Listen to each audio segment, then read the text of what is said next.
معزز حاضرین، اللہ رب العالمین نے ہمیں اس دنیا میں زندگی گزارنے کے لیے جو ضابطہ عطا کیا، زندگی کے ہر مرحلے اور ہر معاملے میں، چاہے وہ تنہائی ہو، چاہے مجلس، چاہے گھر ہو، چاہے کاروبار، چاہے بازار ہو، چاہے دکان و مکان، چاہے گفتگو ہو، چاہے تجارت، چاہے میدان جنگ ہو، چاہے حکومت، چاہے تعلیم و تعلق کے معاملات، چاہے آدمی کی انفرادی زندگی ہو، چاہے اجتماعی، ہر معاملے میں مکمل واضح رہنمائی فرمائی اور فساد سے بچنے کے تمام ضابطے بڑی وضاحت کے ساتھ ارشاد فرمائے۔ ایک آدمی اگر اس دنیا کے اندر شر اور برائی سے بچنا چاہے اور خیر کو حاصل کرنا چاہے تو اپنے آپ کو زندگی کے ہر معاملے شریعت کا پابند، اللہ کے نازل کردہ احکامات کا پابند کر لے۔ اللہ رب العالمین نے جب حضرت آدم علیہ السلام کو بنایا اور فرشتوں کو حکم دیا سجدہ کرنے کا، تو شیطان جو کہ جنوں میں سے تھا اس نے انکار کیا۔ اللہ رب العالمین نے اس سے سوال کیا، قال ما منعک الا تسجد اذ امرتک، کس چیز نے تجھ کو روکا، کس بنیاد پر تو نے یہ نافرمانی کی؟ تو وہ کہتا ہے قال انا خیر من نار وخلقتہ من طین۔ بڑی عجیب بات ہے، وہ کہتا ہے میں آگ سے بنا ہوں، بہتر ہوں حضرت آدم علیہ السلام سے، یہ مٹی سے بنے۔ حالانکہ ایک جملے میں اگر آدمی غور کرے تو نافرمان بہتر کیسے ہو سکتا ہے؟ بہتر تو فرما بردار ہوگا، نافرمانی کر رہا ہے اور اپنے آپ کو افضل اور بہتر کہہ رہا ہے۔ یہ شیطانی نفسیات ہے کہ آدمی غلط رہتا ہے اور اپنے آپ کو بڑے دعوے کے ساتھ اور طاقت کے ساتھ صحیح کہتا ہے، اگر چونکہ اس کے ساتھ اللہ کا حکم، اللہ کی شریعت، اللہ کا دین نہیں ہوتا ہے، اللہ کے حکم پر اس نے عمل نہیں کیا، نافرمانی کی، اللہ کے حکم کی فرما برداری نہیں کی اور اپنے آپ کو بہتر بتا رہا ہے کہ میں خیر۔ اللہ نے جب اس کو اپنے دربار سے نکلنے کا حکم دیا تو اس نے دعا مانگی، واقعہ اپنا مشہور ہے کہ اللہ مجھ کو قیامت تک کے چھوڑ دے۔ اس نے ایک جملہ وہاں پر اللہ رب العالمین کی جناب میں کہا کہ میں تیرے بندوں کے دائیں بائیں آگے پیچھے ہر سمت بیٹھوں گا اور انہیں بہکاؤں گا، انہیں تیرے راستے سے ہٹاؤں گا، گمراہ۔ اللہ رب العالمین کا بھی وعدہ رہا کہ میرے وہ بندے جو میری طرف رجوع کریں گے، اللہ رب العالمین ان کی حفاظت فرمائے گا، اسے ہدایت دے گا، اسے محفوظ رکھے گا۔ شیطان کی یہ کوشش آج تک جاری ہے، وہ ہر موڑ پر انسانی زندگی کے آ کر آدمی کے سامنے بیٹھا ہوتا ہے۔ اس کی پہلی کوشش یہ ہوتی ہے کہ انسان کے عقیدے میں تباہی، عقیدے میں بربادی، شرک لے آئے، پہلی کوشش۔ کیوں؟ یہ جڑ ہے، اس پر وار کرنے پر سارا معاملہ اس کا ختم ہو جائے گا، کیونکہ مشرک کے اللہ تعالیٰ کسی عبادت کو قبول نہیں کرے گا۔ اللہ نے بالکل صاف فرمایا کہ وَلَقَدْ أُوحِيَ إِلَيْكَ وَإِلَى الَّذِينَ مِن قَبْلِكَ لَئِنْ أَشْرَكْتَ لَيَحْبَطَنَّ عَمَلُكَ۔ اللہ رب العالمین شرک کے ساتھ کسی نیکی کو قبول نہیں کرے گا، بلکہ اور واضح ارشاد فرمایا إِنَّهُ مَن يُشْرِكْ بِاللَّهِ فَقَدْ حَرَّمَ اللَّهُ عَلَيْهِ الْجَنَّةَ وَمَأْوَاهُ النَّارُ وَمَا لِلظَّالِمِينَ مِنْ أَنصَارٍ۔ بعض لوگ اخلاقی سماجی خدمات کو ہی زندگی کا محور مقصد سمجھتے ہیں۔ اما عائشہ نے اللہ کے نبی سے پوچھا کہ عبداللہ بن جدعان جو بہت غریبوں کو کھانا کھلانا، لوگوں کی میزبانی کرنا اس کا معاملہ تھا، کیا وہ بھی جنت میں نہیں جائے گا؟ آپ نے ارشاد فرمایا نہیں، اس لیے کہ اس نے ایک بار بھی نہیں کہا کہ اللہ ایک ہے۔ یہ بڑی اہم چیز ہے توحید، عقیدہ توحید۔ اگر آدمی کی یہ چلی گئی تو اس کی کوئی نیکی مقبول نہیں، ہرگز ہرگز اللہ رب العالمین معاف نہیں کرے گا شرک کو. مشرک پر جنت حرام ہے، ساری نیکیوں کو ضائع کر دے گا. اگر کسی طریقے سے آدمی اگر عقیدے سے بچ گیا تو پھر شیطان کی کوشش ہے کہ عمل میں وہ بدعت کرائے اور مختلف چیزیں دین کے نام پر لوگوں کے درمیان ڈالتے ہیں. کیونکہ شیطان صرف اور صرف برائی کے نام پر گمراہ نہیں کرتا ہے، بلکہ وہ نیکی کے نام پر بھی نیکی کے نام پر نافرمانی کرواتا ہے. اور انسانوں کو یہ حملہ اس کا، یہ وار سمجھنا مشکل تھا. اسی لیے اللہ نے حضرت آدم علیہ السلام کے واقعے میں اسی چال کو بیان کروایا. آپ غور کیجئے کہ جنت میں کوئی برائی کا گناہ کا مقام نہیں تھا. جیسے آج کے دور میں کوئی شخص شراب پیتا ہے، جوا کھیلتا ہے، قتل و غارت گری کرتا ہے، زنا کرتا ہے، کسی کا مال ظلماً ہڑپ کر لیتا ہے، تو ہم لوگ کہتے ہیں کہ یہ شخص شیطانی کام کر رہا ہے، گمراہ ہے. یہ سب برائی کی چیزیں ہیں. لیکن شیطان کا ایک وار ایسا ہے جو بہت ہی خطرناک ہے. حضرت آدم علیہ السلام اور اماں حوا کے بارے میں ہم غور کریں، جنت میں برائی کی کوئی جگہ تھی ہی نہیں، لیکن گمراہ کر لے گئے. قرآن کے الفاظ دیکھیے، اس کا طریقہ کار کیا تھا. وہ حضرت آدم علیہ السلام سے کہتا ہے الا ان تکون ملکین اور تکون من الخالدین، اگر اس درختوں کا پھل کھا لو گے کچھ فرشتے ہو جاؤ گے. فرشتوں کی صفت یہ اللہ نے بیان فرمائی کہ ان کے اندر اللہ نے نافرمانی کا اور گناہ کا مادہ ہی پیدا نہیں کیا. جتنا اللہ کہتا ہے بس اتنا ہی کرتے ہیں. تو اللہ کی انتہائی فرما بردار مخلوق کے نام پر نافرمانی کروا رہے ہیں.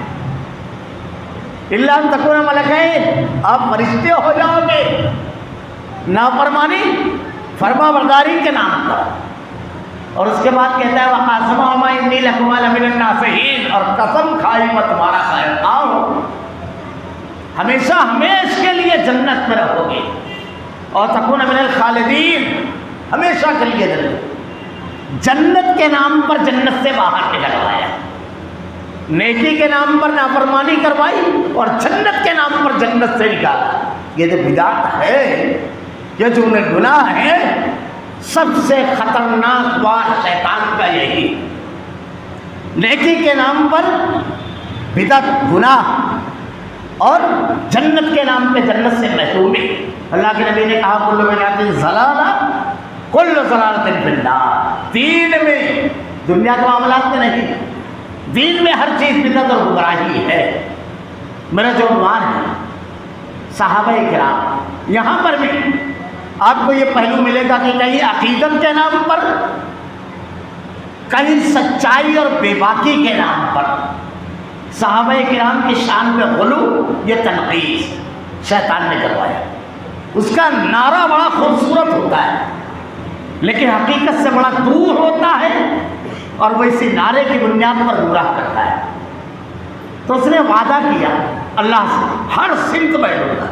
اب اگر عبادات میں چوک گیا تو پھر معاملہ کیا ہوتا ہے؟ یہاں اگر وہ ناکام ہو گیا، کیا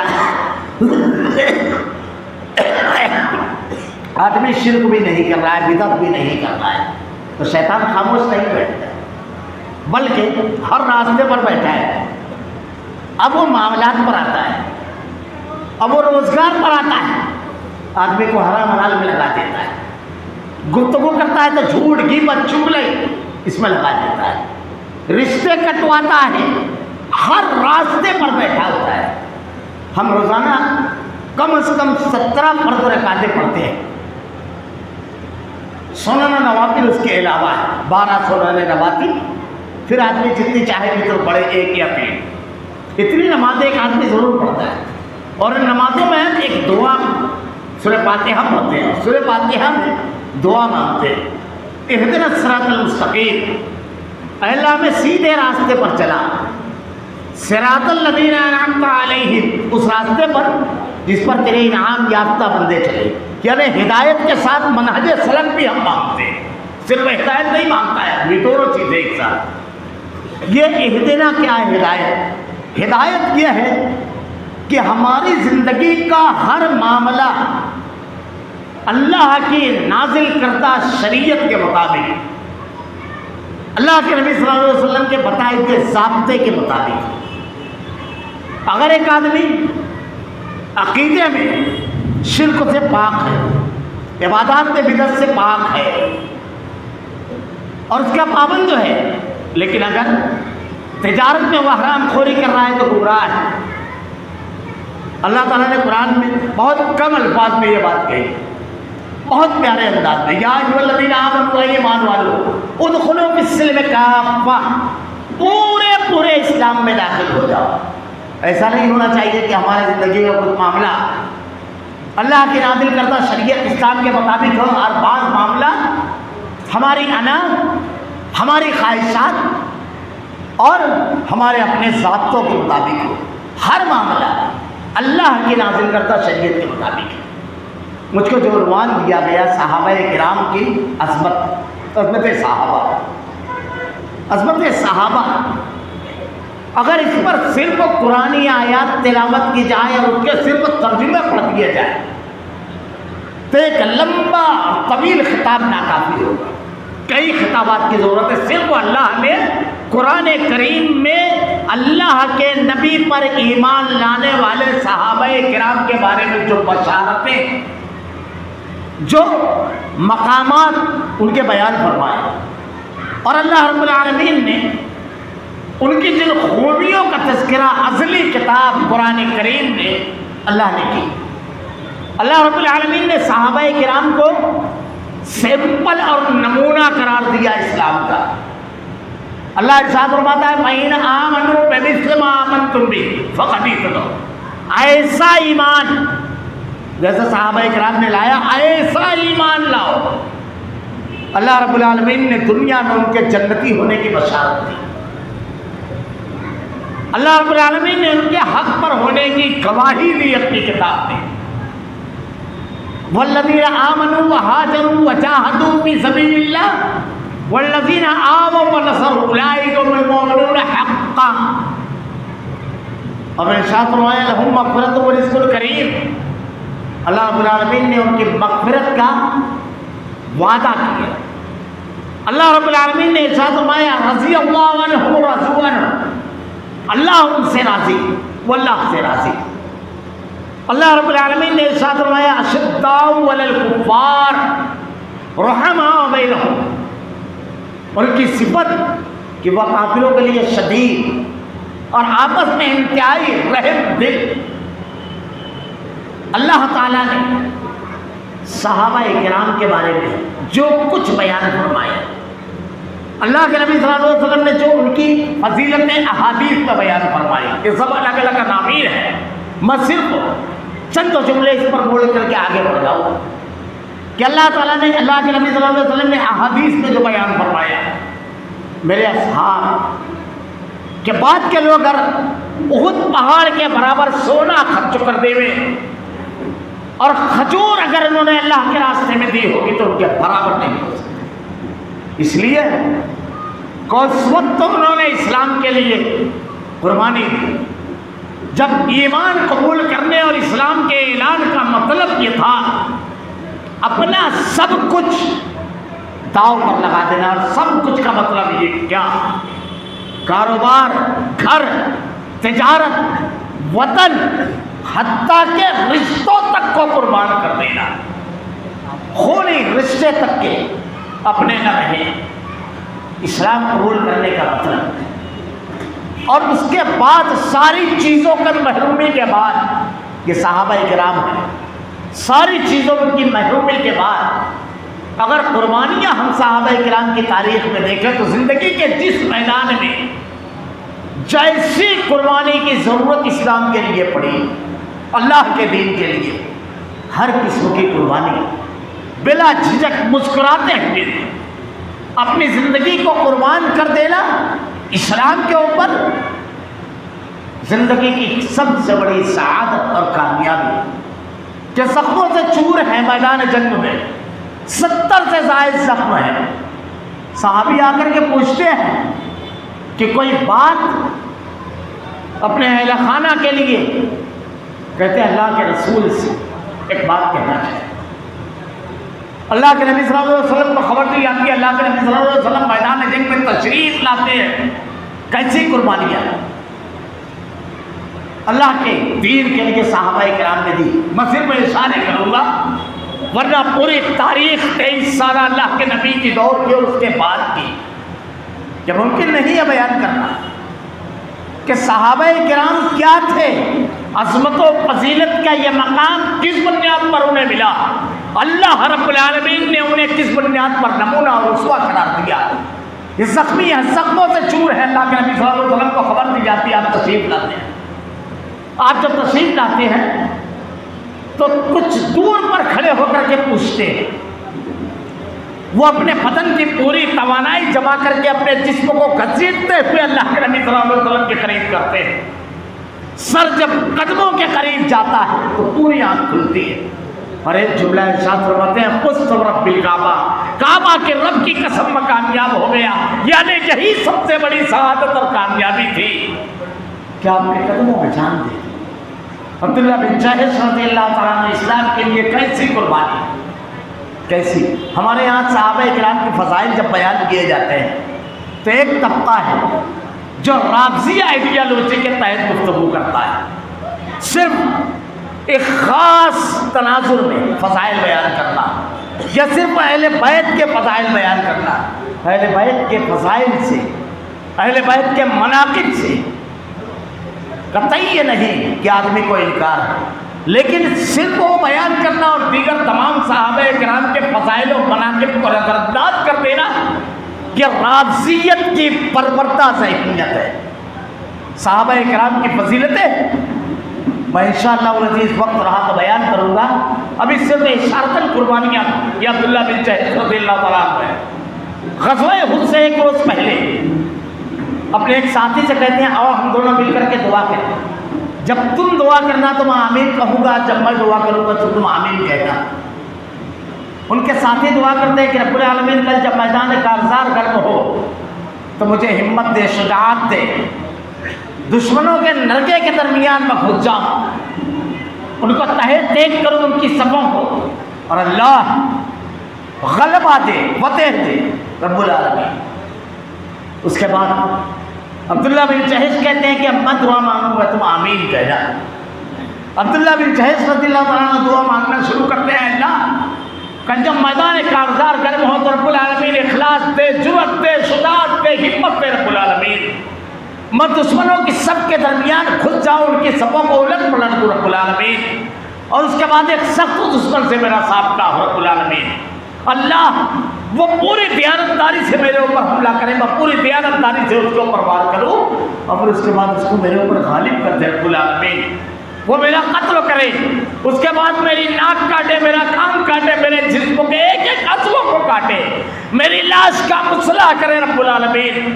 اور اس کے بعد اللہ کا روز محشر جب تو اٹھا اور مجھ سے پوچھ کی عبداللہ تیری یہ حالت کس نے کی، تو میں کہوں اللہ تیرے دین کے دشمنوں نے تیرے دین کے دفاع میں کی. تاریخ پڑھیے. دوسرے روز میدان کارزار گرم ہوا، غزوہ احد 70 صحابہ شہید ہوئے تھے غزوہ احد. غزوہ بدر میں 70 مشرکین مکہ قتل ہوئے تھے اور 70 گرفتار. اللہ نے قرآن میں ارشاد فرمایا تلک الایام نداولها بین الناس، کے دن ہیں جو عدالتیں بدلتے ہیں.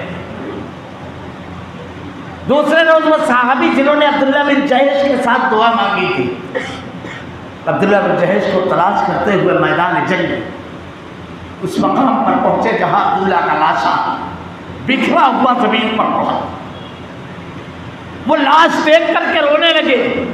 آپ تاریخ پڑھیے، ان کی بہن زینب بنت جحش جب اللہ کے نبی سے اجازت طلب کرتی ہے تو اللہ کے رسول کہتے ہیں کہ اپنے بھائی کا لاشا دیکھ نہیں سکو گی، بہن رک جاؤ. ان کے انگوٹھے سے ان کو پہچانا گیا تھا، ان کے پیر کی وجہ سے انہوں نے پہچانا تھا ان کی لاش کو. کہا اللہ کے نبی میں دیکھوں گی اپنے بھائی کی لاش. لوگ تو اپنوں کو پورا پیش کریں گے، میں تو اپنے بھائی کو ٹکڑوں میں پیش کروں گی اللہ کی طرف. عبداللہ بن جحش کے ساتھی جب احد کے میدان میں اس مقام پر جاتے ہیں تو اسی طرح عبداللہ بن جحش کی لاش پڑی ہوئی. وہ کہتے ہیں کہ آدھی دعا تو میں نے میدان جنگ میں احد کی سرزمین پر قبول ہوتے دیکھی، مجھ کو یقین ہے رب نے آدھی دعا بھی قبول ہوگی۔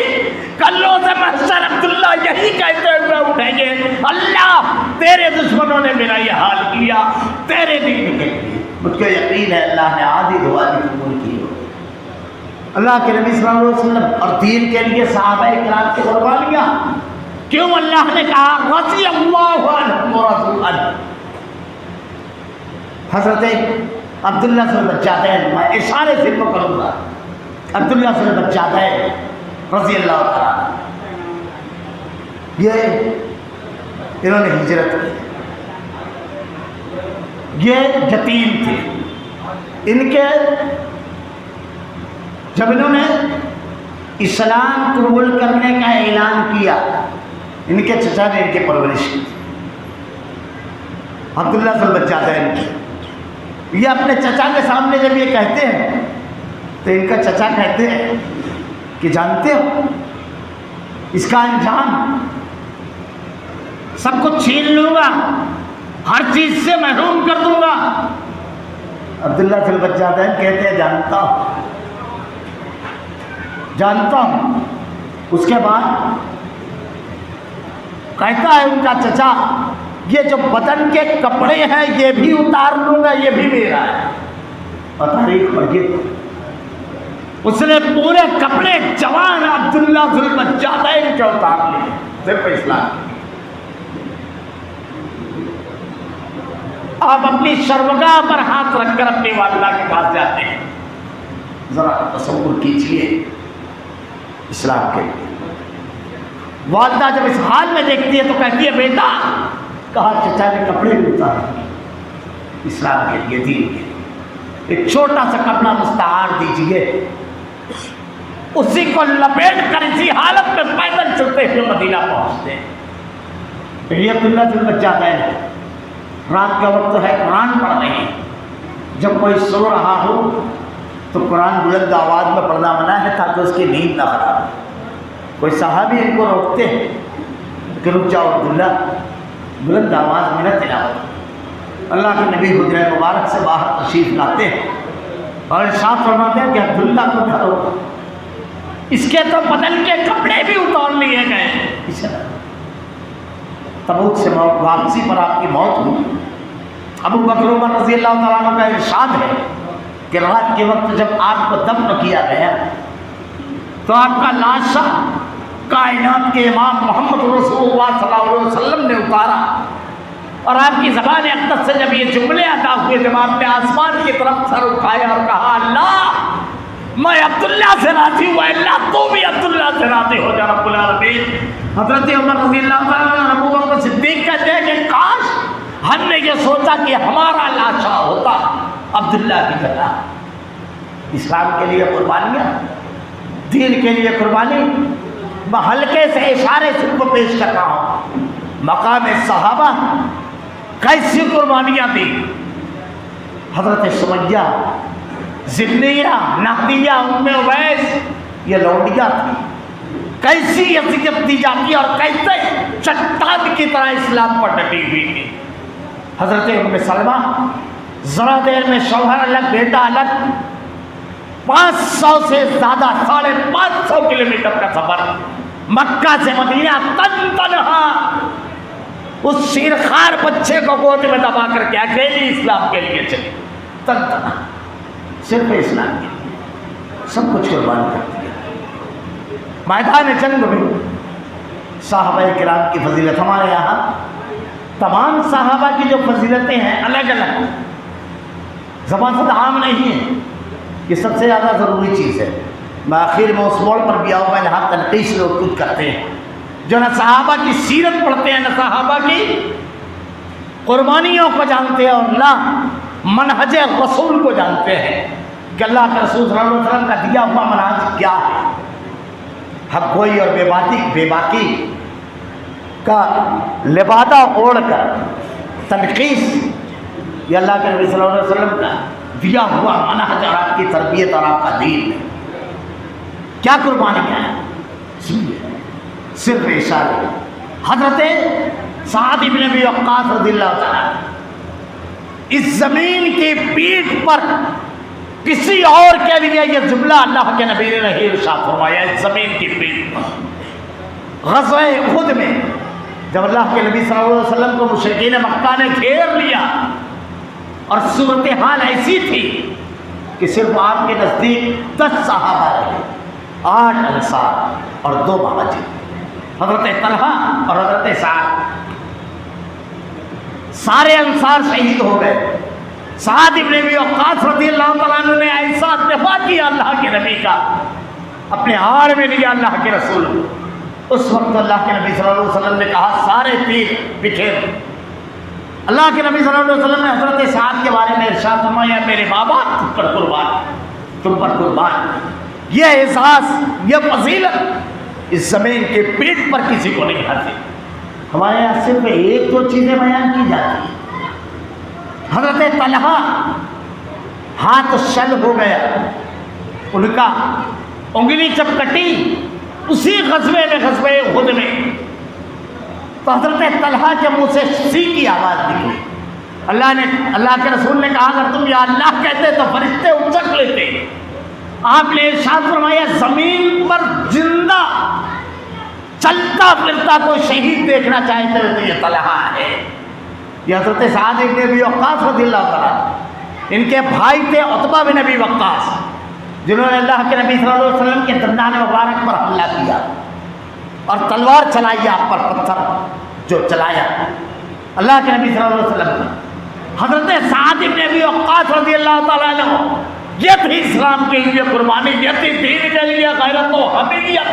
اس میدان جنگ میں صرف یہ نہیں تھا کہ اللہ کے نبی صلی اللہ علیہ وسلم کی حفاظت کے لیے جان سے بے پرواہ ہو گئے، بلکہ رشتوں سے بھی بے پرواہ ہو گئے.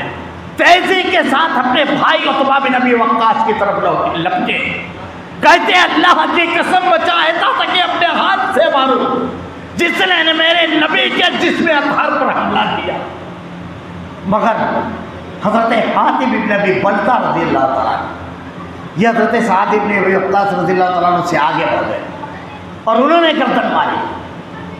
اپنے بھائی کے لیے ذرا سا بھی ہمدردی کا جذبہ نہیں ہوا. یہ تھے صحابہ کرام. اس غزوہ احد کے اندر اگر صحابہ کرام کی قربانیاں بیان کی جائیں، کیسی کیسی قربانیاں ہیں. اللہ تعالیٰ نے کہا فَإِنْ آمَنُوا، ایسا ایمان.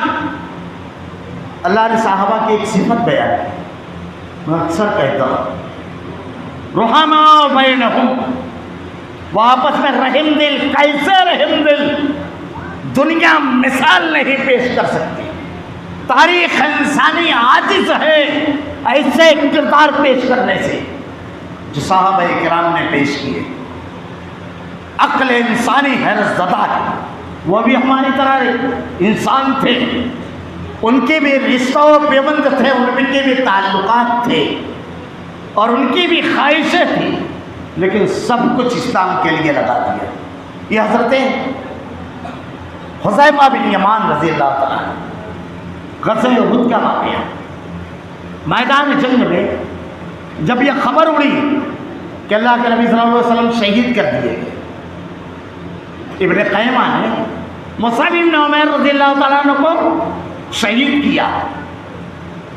یہ عبداللہ بن جحش رضی اللہ تعالیٰ عنہ کے بہنوئی حضرت حمنہ بنت جحش رضی اللہ تعالیٰ عنہ کے شوہر تھے. اور اس جنگ میں حمنہ تیرے نصیبی کہ حمنہ کے بھائی عبداللہ بن جحش، حمنہ کے شوہر حضرت مصعب بن عمیر اور حمنہ کے ماموں حضرت حمزہ شہید. اس گھرانے کتنے لوگ شہید. بنو دیناریہ پڑھ جائیے، یہ خواتین کی قربانیاں ہیں اسلام کے لیے، صحابیات کی، کہ جب ان سے کہا گیا تیرا بھائی، تیرا شوہر، تیرا باپ سب میدان جنگ میں شہید ہوئے، تو کہتی ہے اللہ کے رسول صلی اللہ علیہ وسلم کی کیا خبر ہے. جب کسی نے کہا کہ آپ خیریت سے ہیں تو تاریخی جملہ ارشاد فرمایا کل مصیبت بعد کا جلل، آپ کے بعد ہر مصیبت ہیچ ہے. صحابہ کرام کے فضائل حضرت طلحہ، اللہ کے نبی صلی اللہ علیہ وسلم، ابو بکر صدیق رضی اللہ تعالیٰ عنہ کہتے ہیں کہ کل کی کل جنگ احد کی طلحہ کی تھی۔ حضرت مصعب بن عمیر رضی اللہ تعالیٰ عنہ کی شہادت کی خبر جب ہوئی تو مدینہ میں بہت سارے لوگ جو کسی وجہ سے جنگ میں شریک نہیں ہوئے، الگ الگ اسباب، اس میں حضرت حذیفہ رضی اللہ تعالیٰ عنہ کے والد محترم حضرت یمان۔ آج ہم صحابہ کرام کے بارے میں جو کچھ لوگ جہالت بہت ذمہ داری کے ساتھ جملہ کر رہے ہیں، لائنے کی وجہ سے تبصرہ کر دیتے ہیں۔ وہ کون تھے؟ تمام صحابہ کے بارے میں کیوں کہا؟ اللہ نے اس زمین کی پیٹھ پر انہیں چن لیا تھا، قیامت تک کے ہدایت کی ذمہ داری ان کے کاندھوں پر تھی، اور ایسا عمل کر کے دکھایا کہ رب نے اپنے کلام میں کہا فَإِنْ آمَنُوا، ایسا ایمان یہ معمولی احساس نہیں تھا، اور یہ اپنوں کی بات چاہنے دیجیے، غور غیروں نے۔ فلم ہیتی کہتا ہے مشہور عیسائی فلسفی کہ انسانی تاریخ میں ایک وقت میں ہیروؤں کی ایسی نرسری، ایسا جمگھٹا، ایسا بڑا جماوڑا تاریخ میں کبھی نہیں دیکھا کہ ایک شخص کسی قوم میں چلا جاتا اس قوم کی رہبری اور رہنمائی کے لیے کافی تھا۔ اور یہ ہمارے ملک نے بھی دیکھا، یہ صحابہ کا مقام غیروں کی نظر میں یہ بھی عنوان کا حصہ تھا، لیکن شاید وہ ادھر نہ جا سکوں، ایک دو چیزیں بیان کر دوں کہ گاندھی جب پہلا الیکشن ہوا ہندوستان میں تو اخبار کی کاپی آج تک موجود ہے، وہ ہریجن میں لکھتا ہے کہ اگر تمہیں حکومت ملے تو ابو بکر و عمر کی طرف سلطنت چلانا۔ یہ صحابہ کرام تھے جو دوسری قوموں کے لیے اسوہ، رہبر اور رہنما بن گئے۔ یہ اللہ کے نبی کی تربیت تھی، یہ اسلام کے لیے ان کی قربانیاں تھیں۔ خیر، حضرت حذیفہ بن یمان رضی اللہ عنہ میدان جنگ، آپ کے والد حضرت یمان، واقعے کو اگر آدمی پڑھتا ہے تو کلیجہ کانپ جاتا ہے اور زبان ادا کرتی ہے، لیکن دل کی تہ گہرائیوں سے یہ جملہ نکلتا ہے، اللہ اپنی بے شمار رحمتیں نازل فرما ان پر۔ کیسے لوگ تھے یہ حضرت حذیفہ رضی اللہ تعالیٰ عنہ میدان جنگ میں موجود ہیں۔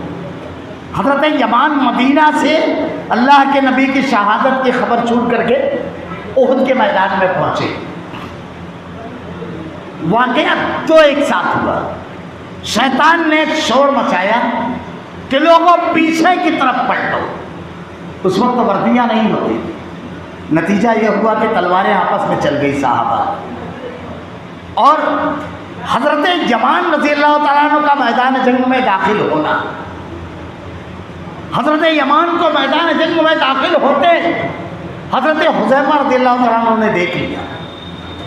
آپ کو اندازہ ہو گیا کیونکہ لوگ لپکے آپ کو مقابل لشکر کا سمجھ کر۔ حضرت یمان کے قریب صحابہ پہنچے، تلواروں کا ٹکراؤ، بڑی بلند آواز میں ذرا سا اپنے آپ کو اس مقام پر رکھیے، روح تک کانپ جاتی ہے۔ حضرت حذیفہ نے بڑی بلند آواز میں کہا لوگوں یہ میرے والد یمان ہیں، اور ان پر تلوار چلانے والے صحابہ تھے جو مقابل لشکر کا سمجھ رہے تھے۔ حضرت حذیفہ بلند آواز میں کہتے ہیں، لیکن تلواریں اپنا کام کر گئی۔ اللہ اپنے بے شمار رحمتیں نازل فرما۔ ذرا سا اپنے آپ کو رکھیے کہ آپ چیخ رہے ہیں، چلا رہے ہیں، بلند آواز میں کہہ رہے ہیں، اور اس کے باوجود تلواریں نہیں رکی۔ کیا کوئی توجیہ قبول کرے گا؟ رحماء بینہم یہ ہے، حضرت حذیفہ کہتے ہیں اللہ تم پر رحم فرمائے، یہ ہے اپنے بھائیوں کے لیے جذبہ، اللہ تم پر رحم فرمائے، یہ میرے والد یمان تھے۔ ہے کوئی مثال تاریخ میں ایسی رحماء بینہم کی، اپنے بھائیوں سے ایسی محبت کہ غلطی سے باپ کا بھی اگر قتل ہو گیا تو جملوں کا استعمال دیکھیے، انتخاب دیکھیے۔ حضرت حذیفہ رضی اللہ تعالیٰ کیسے دین کے لیے قربانی دینے والے، کیسے حضرت ابو دجانہ میدان جنگ میں احد کے تیروں کی بارش ہو رہی ہے، پیٹ کر کے کھڑے ہوئے اللہ کے نبی کے سامنے اور کہتے ہیں کہ اللہ کے رسول اپنے آپ کو حرکت نہ دیجیے اللہ کے نبی، مبادا کوئی پھٹکا ہوا تیر نہ آئے اور آپ کو نہ لگ جائے۔ مسلسل تیر لگ رہے ہیں مگر حرکت نہیں کر رہے۔ حضرت ابوبکر عمر رضی اللہ تعالیٰ عنہ سب سے پہلے پہنچنے والوں میں اللہ کے نبی صلی اللہ علیہ وسلم کے قریب۔ واقعات پڑھیے، بدر کا واقعہ، احد کا واقعہ، غزوہ بدر۔ میں تو اس پر اکثر کہا کرتا ہوں کہ ایسا مارکا انسانی تاریخ کا کہ زمین کی پیٹ نے کبھی نہیں دیکھا کہ باپ کے سامنے بیٹا کھڑا ہے، بھائی کے سامنے بھائی کھڑا ہے، چچا کے سامنے بھتیجا کھڑا ہے، سسر کے سامنے داماد کھڑا ہے، اور بہنوئی کے سامنے برادر نسبتی، چچا کے سامنے بھتیجا، ماموں کے سامنے بھانجا کھڑا ہے، اور پھر وہ کھڑے نہیں ہوئے، تلواریں چلائی، قتل کیا سارے رشتے۔ یوں ہی نہیں، اللہ کے نبی کی زبان اقدس سے اللہ نے کہا بدر کے جتنے شرکا ہیں سب جنتی۔ صحابہ کا مقام اور مرتبہ، صحابہ کی عظمت، میں صرف اشارہ کروں ورنہ میں تفصیل سے بیان کرتا ہوں۔ غزوہ بدر، غزوہ بدر صرف یہ نہیں کہ دو فوجوں کا مقابلہ تھا۔ ہمارے ہاں ماہ محرم الاب آئے گا، محرم الحرام 1 مہینے کے بعد دوسرا مہینہ ہوگا، کربلا بیان کیا جاتا ہے۔ میں کہتا ہوں کربلا بیان نہیں کیا جاتا، بدر بلایا جاتا ہے۔ میدان جنگ میں ہوتا کیا ہے؟ سورما مسکراتے ہوئے جان دیتے ہیں بہت ہوا ہے تاریخ میں، یہ بہت ہوا ہے کہ ایک چھوٹا لشکر ایک بڑے لشکر سے ٹکرا گیا، بہت ہوا۔ اللہ نے کہا کم من فئۃ قلیلۃ غلبت فئۃ کثیرۃ باذن اللہ، لیکن جو بدر میں ہوا اسلامی نہیں، انسانی تاریخ میں کبھی نہیں ہوا، کبھی نہیں ہوا جو بدر میں ہوا۔ بدر کیا ہے؟ کلیجہ کانپ جاتا ہے۔ اللہ نے زمین پر آسمان سے چھاپ کر ارشاد فرمایا جتنے شرکا ہیں سب جنتی۔ اللہ کے نبی نے کہا ان کے کسی عمل پر کوئی گرفت نہیں۔ جبرائیل نے آ کر پوچھا کیا مقام ہے بدر کے شرکا کا؟ اللہ کے نبی نے کہا سب سے افضل جبرائیل امین کہتے ہیں جن فرشتوں نے شرکت کی وہ فرشتوں میں سب سے افضل۔ بدر کیا ہے؟ ہلکا سا ایک منظرنامہ، ذرا سا ایک تصویر بتا دوں کیا ہے بدر۔ یہ صرف چھوٹے بڑے لشکر کا مقابلے کی بات نہیں، صرف ایک جنگ نہیں، صرف شہادت کے عظیم الشان واقعات اور قربانیوں کے تذکرے نہیں۔ سورما مسکراتے ہوئے جان دیتے ہیں شہادت ہے مقصود مطلوب مومن نمال غنیمت کی شرط شاہی۔ شہادت تو مقصود مطلوب مومن ہے، لیکن جو بدر میں ہوا وہ کبھی نہیں۔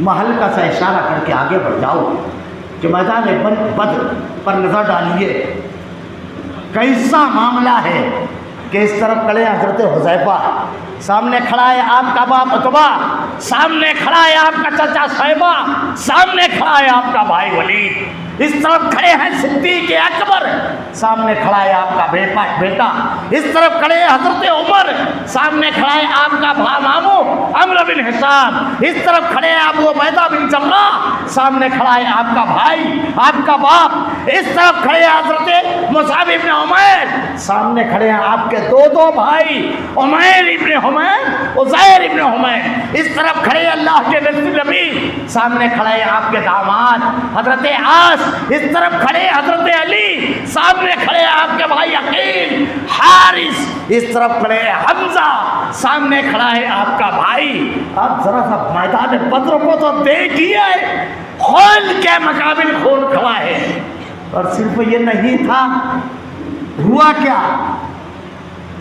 حضرت ابو عبیدہ بن جراح کے والد 3 مرتبہ آپ کے سامنے آئے، 2 مرتبہ آپ نے سمجھایا، تیسری مرتبہ تلوار رکی نہیں۔ حضرت عبد الرحمن ابو بکر کے صاحبزادے کہتے ہیں کہ ابا آپ میری تلوار کی زد میں آ گئے تھے، صرف اس لیے اس وقت اسلام نہیں لائے تھے، کہا اس لیے چھوڑ دیا کہ آپ میرے باپ تھے۔ اللہ اپنی بے شمار رحمتیں نازل فرما صدیق پر۔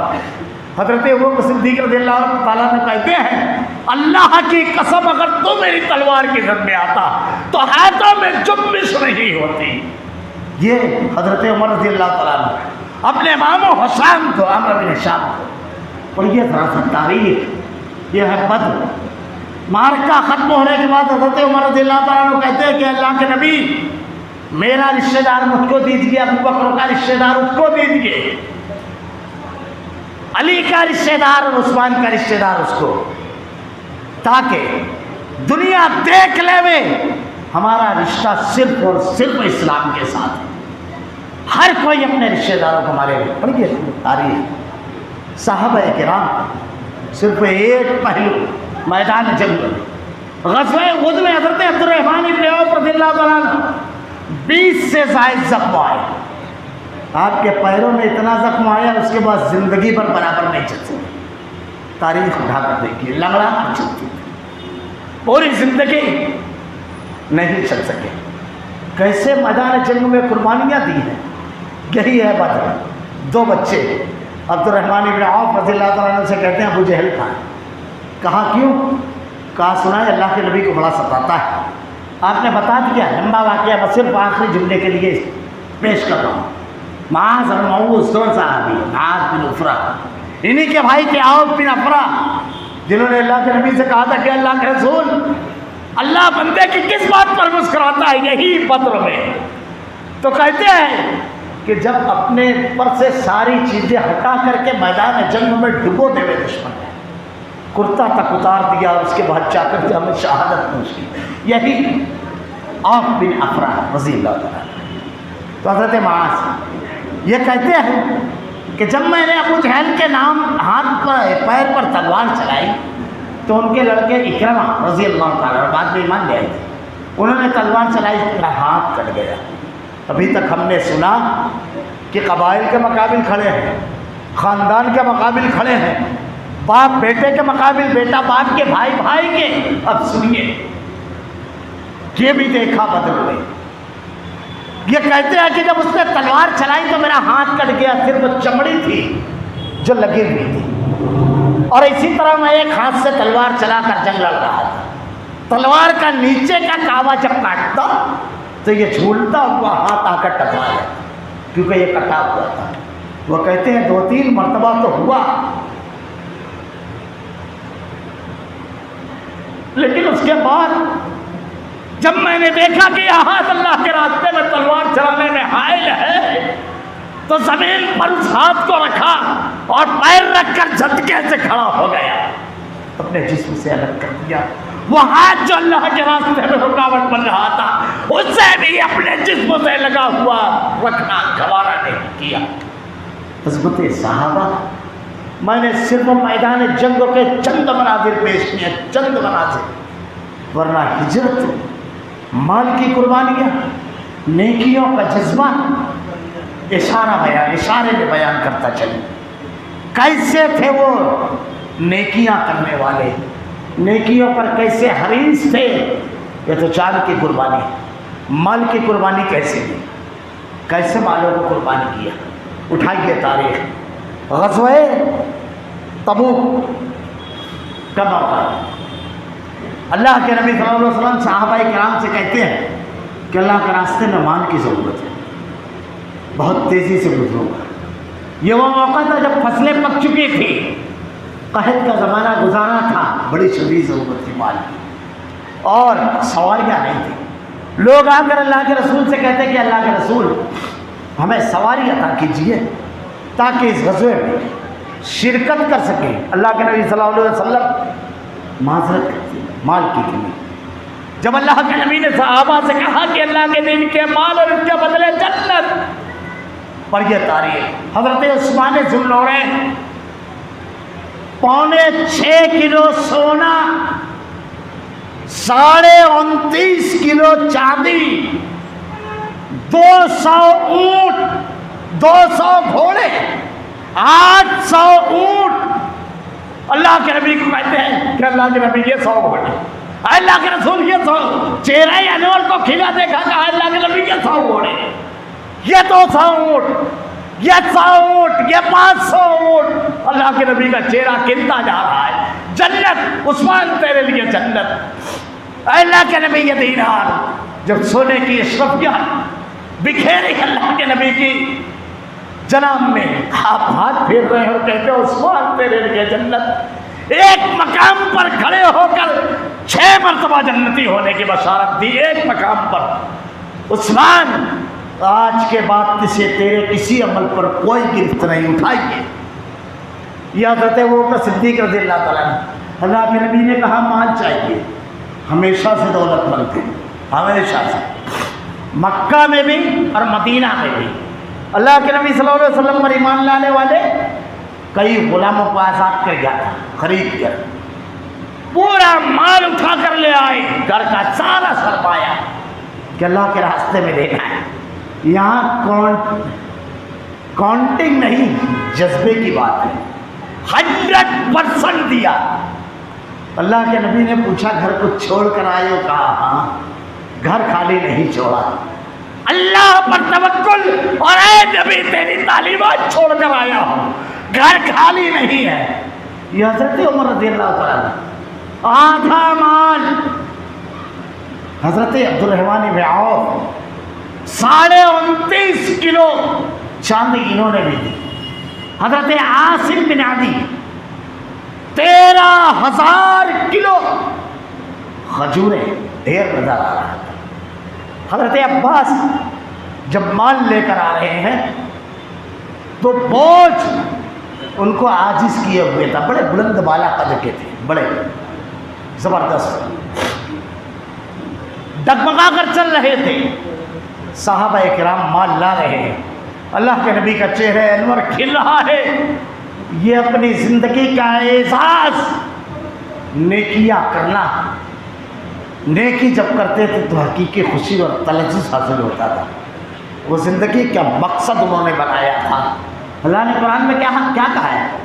کل نفس ذائقۃ الموت وانما توفون اجورکم یوم القیامہ فمن زحزح عن النار وادخل الجنۃ فقد فاز۔ جو جنت میں داخل کر دیا گیا وہ کامیاب، کامیابی کے ایسے خواہاں۔ اور سنیے، ایک صحابی ہے، کچھ نہیں، اللہ کے دین کے لیے دینا ہے گھر، کچھ نہیں۔ ایک یہودی کے کھیت میں گئے، رات بھر کھیت میں پانی ڈالا، صبح اللہ کے نبی صلی اللہ علیہ وسلم کے جناب میں لا کر کے وہ جو کھجوریں ملی تھی، آدھی اپنے بھوکے بیوی بچوں کے سامنے اور آدھی اللہ کے نبی کے جناب میں لا کر پیش کی۔ کیسے اسلام کے لیے قربانی دینے والے، جذبہ کیسا تھا ان کا۔ صحابہ کرام اللہ کے نبی نے پورے مال پر بکھیر دیا، اور وہیں پر منافقین بھی سمجھ میں آتے ہیں جن کا کام صرف تنقید کرنا تھا۔ عبداللہ بن عباس حضرت عباس کو کہتے ہیں کہ دیکھو دکھاوا کرتے ہیں، اور یہ صحابی کو کہتے ہیں اتنے سے مال کی کیا ضرورت۔ یہ وہ نیکی کے اوپر کیسے حریص تھے، کیسی نیکیاں کرنے والے، کتنے واقعات، کیسے حریص تھے۔ یہ حضرت بلال حبشی رضی اللہ تعالیٰ عنہ معراج کے دوسرے روز اللہ کے نبی صلی اللہ علیہ وسلم کہتے ہیں بلال کون سا عمل کرتے ہو؟ میں نے تمہارے قدموں کی چاپ سنی جنت میں۔ کہا اللہ کے نبی کچھ نہیں، جب بھی وضو کرتا ہوں 2 رکعت نماز، دکھاوا نہیں۔ ہمارے یہاں تو آدمی تہجد میں اٹھتا ہے تو دوسرے دن بولتا ہے رات میں سردی بہت تھی 3 بجے تہجد کے لیے جب اٹھا نا، وہ نیکیوں کی۔ اللہ کے نبی کے صحابہ بیٹھے ہیں، عبداللہ ابن عباس کہتے ہیں وہ جو جوتا اٹھا کر لے کر جا رہے ہیں، اللہ کے رسول نے کہا یہ جنتی۔ حضرت عبداللہ ابن عمر رضی اللہ تعالیٰ عنہ کیسے نیکیوں پر حریص، کیسے۔ اللہ نے کہا فَإِنْ آمَنُوا، ایسا ایمان لاؤ۔ وہ سمپل اور نمونہ تھی۔ اللہ کے نبی صلی اللہ علیہ وسلم نے ارشاد فرمایا، کیا ہوا؟ ارشاد فرمایا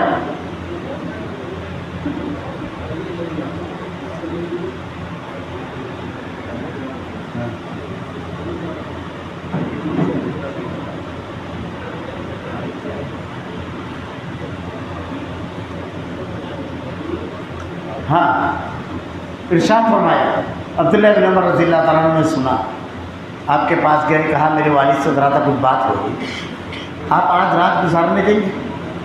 اللہ کے نبی نے کیوں جنتی کہا؟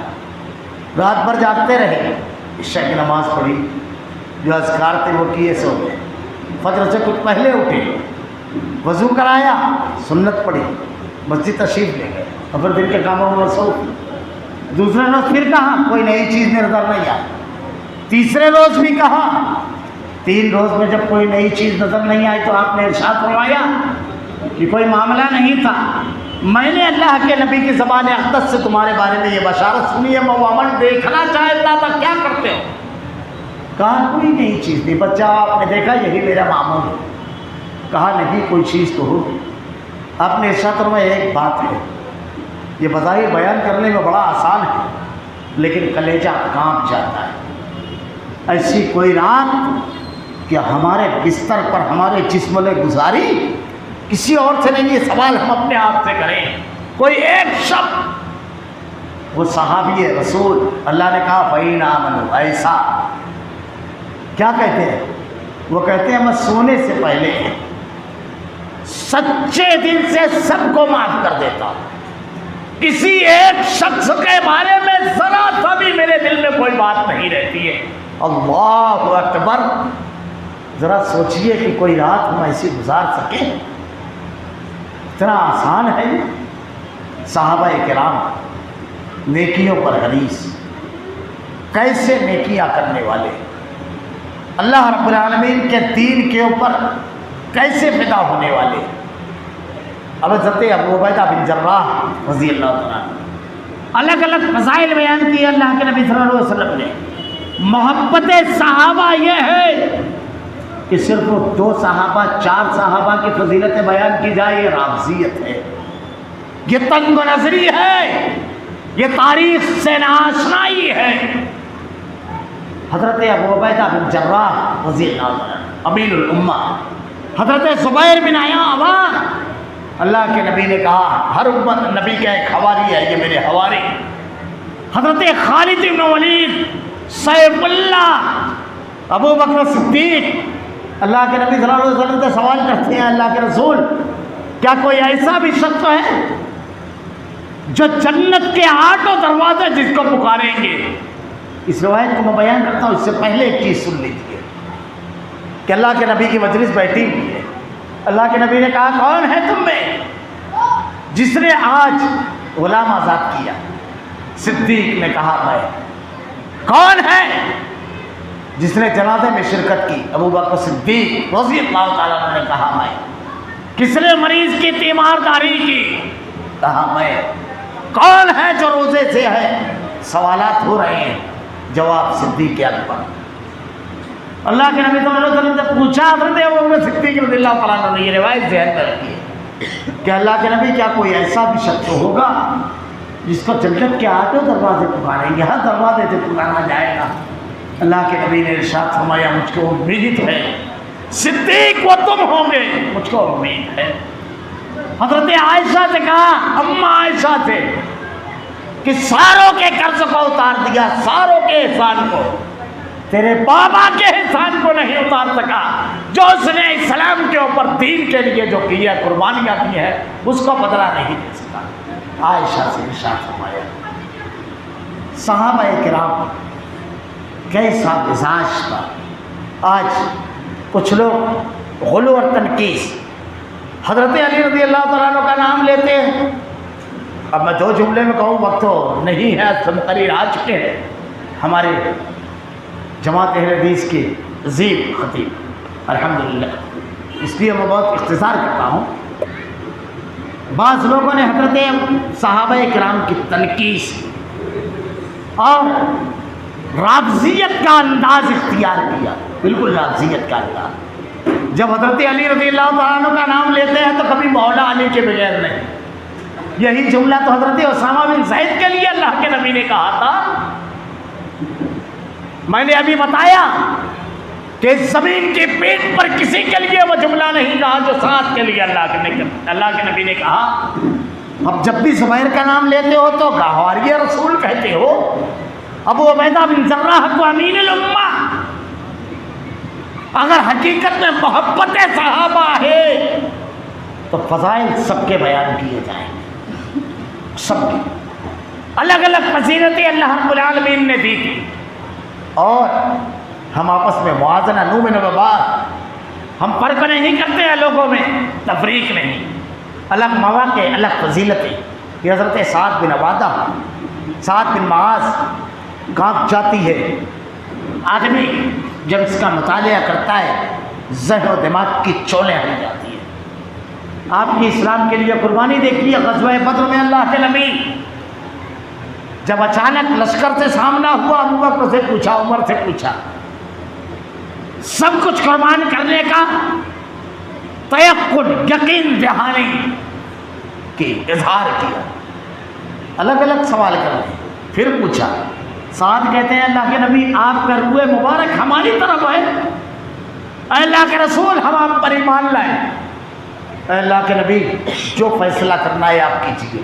ہم جنگ کے بیٹے ہیں، مبادا ممکن ہے کل ہمارے وہ جواہر تمہیں دکھے کہ تمہاری آنکھوں کو ٹھنڈک پہنچے. اللہ کے نبی، اے اللہ کے نبی آپ جس سے چاہیں ٹکرائیں، ہم ٹکرائیں گے. ڈھانٹے مارتے سمندر میں آپ کے حکم پر کود جائیں گے. برق غمات تک آپ کے ساتھ چلیں گے. اللہ کے نبی کا چہرہ کھل گیا. اور جملے دیکھیے اپنے بھائیوں کے لیے. یہ تھے صحابہ جو کہ اللہ کے نبی اور صحابہ کرام لشکر کے لیے، قافلے کے لیے نکلے تھے، اور جنگ کا معاملہ ہو گیا بدر کا. حضرت سعد کہتے ہیں اللہ کے رسول آپ کے لیے آئے چھپر بنا دیتے ہیں. انصار ابو بکر، عمر اور حضرت سعد سب نے مل کر بنایا.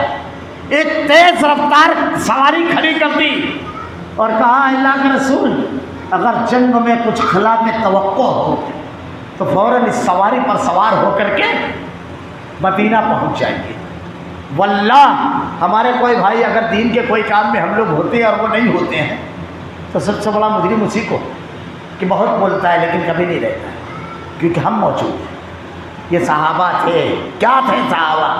حضرت سعد کہتے ہیں کہ اللہ کے نبی ہمارے وہ بھائی جو مدینہ میں رہ گئے وہ ہم سے کم نہیں ہے اسلام کے لیے قربانی کرنے دینے دین کے لیے. اگر انہیں علم ہوتا جنگ ہوگی تو وہ ضرور ہوتے. واللہ اب ہم سے بڑھ کر وہ آپ کی حفاظت کرنے والے ہیں. اللہ کے رسول آپ فوراً وہاں پہنچ جائے گی، آپ کی حفاظت کریں گے جنگ سے پہلے. ٹھیک ہے، جنگ سے پہلے یہ. اور اس کے بعد حضرت سعد غزوہ تبوک، غزوہ خندق، آپ کا حلیم قبیلہ بنو قریظہ اللہ کے نبی صلی اللہ علیہ وسلم نے جب بھیجا، لمبا واقعہ. اور جب آپ کے قبیلے کے لوگوں نے کہا کہ بنو قینقاع جو ہے خزرج کا قبیلہ تھا، حلیف، نرمی کا معاملہ کروایا تھا. عبداللہ بن ابی نے ان لوگوں کو کہا مدینہ خالی کر دو، آپ بھی اپنے حلیف کے ساتھ کیجیے. وہ تاریخی جملہ آپ نے ارشاد فرمایا تھا، کسی ملامت کر کے ملامت کی پرواہ نہیں. کیونکہ کیا مقام دیا گیا تھا حضرت سعد کو. پڑھیے سیرت. آپ پوچھتے ہیں میرا فیصلہ سب پر لاگو ہوگا؟ کہا ہاں. کہا سب پر؟ اوس کہتے ہیں، خزرج کہتے ہیں، مہاجرین کہتے ہیں. پھر سوال کرتے ہیں، روح مبارک اللہ کے نبی کی طرف نہیں کرتے ہیں. اللہ کے رسول کہتے ہیں شاید تمہاری مراد مجھ سے ہے، سنو مجھ پر بھی تمہارا فیصلہ نافذ ہوگا. کہتے ہیں آج ساتھ کسی ملامت کر کے ملامت کی کوئی پرواہ نہیں کرے گا. اللہ کے نبی سے کہتے ہیں کہ جتنے مرد ہیں سب کو قتل کر دو، بچوں اور عورتوں کو غلام بنا دو. یہ حضرت سعد کا معاملہ ہے. ہر محبت، کیا فضیلتیں ہیں آپ کی. جب جنازہ اٹھایا بلند و بالا قد کے تھے، لوگوں نے کہا ایسا لگتا ہے لاشا ہے ہی نہیں. کہا تم یہ سمجھتے تھے کہ جنازہ تمہارے کاندھوں پر ہے، وہ تو فرشتوں کے کاندھوں پر تھا. آسمان ہل گیا.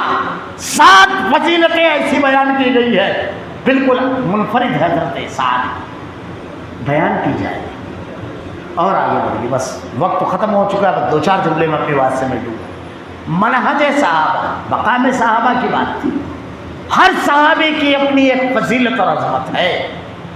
اللہ کے نبی صلی اللہ علیہ وسلم نے مزاج کیا دیا ہے صحابہ کے بارے میں، جن کو اللہ تعالیٰ نے کہا سمپل اور نمونہ، جن کو کہا اولئک هم المؤمنون حقا لهم مغفرۃ ورزق کریم رضی اللہ عنہ ورضوا عنہ۔ وہ صحابہ کرام کے بارے میں منہج اور طریقہ کیا ہونا چاہیے؟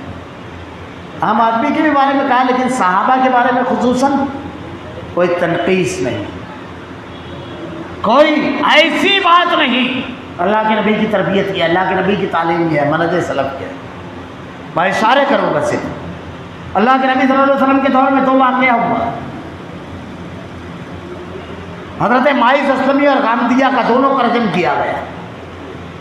ایک روایت، ایک صحابی کا قول نہیں بتا سکتے کسی نے ان کو زانی کہا، سارے صحابہ ان کے توبہ کے تناظر میں، ایک نے ایسی توبہ کی کہ 70 لوگوں میں بانٹ دیا جائے تو سب کی مغفرت ہو جائے، ایک نے ایسی توبہ کی کہ پورے وادی میں، بلکہ خون جب ایک صحابی کے بدن پر آیا اور انہوں نے کہا ایک زانی کا خون، تو اللہ کے نبی صلی اللہ علیہ وسلم نے جب ارشاد فرمایا کہ تم نے یہ جملہ کہا، اللہ نے ایسی توبہ ان کی قبول کی۔